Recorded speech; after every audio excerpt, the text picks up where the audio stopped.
Prepare your room by making sure the walls and floors are even and suitable to support the kitchen cabinets.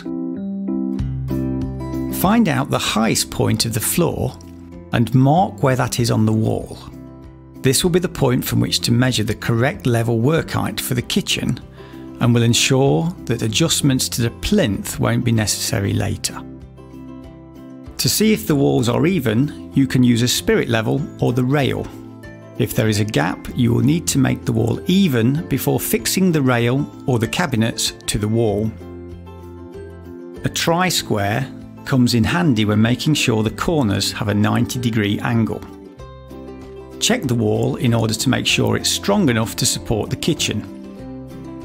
An electric stud finder can be helpful to find a stud or a beam to fasten your rail onto. Time to draw the layout on the wall. Use the drawing that you received in the store to see where each cabinet should be. Always start from the corner.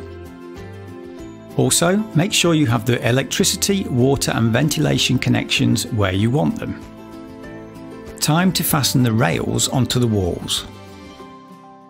Use the highest point of the floor to mark out the correct height for the lower rail, 82 centimeters. Measure the height for the upper rail. In this case, 222 centimeters, because we will use a 220 high cabinet in this kitchen. These measurements are to the bottom of the rails.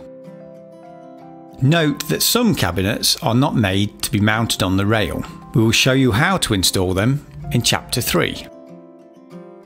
It is important to have no more than 30 centimeters distance between each screw to ensure the bearing capacity of the rail.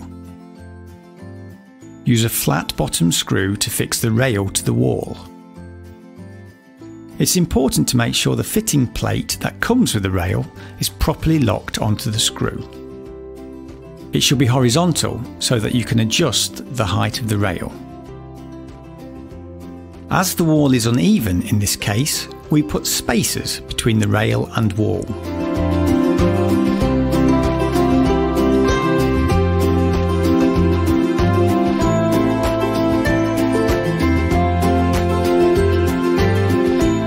By leaving a space of 15mm between the sides of the outer cabinet and the end of the rail, you avoid the risk of having the end of the rail visible behind the outer cabinet when you're finished. And you'll make the electrician happy by leaving a space for kitchen lighting cables in case you will put a cover panel on the cabinet.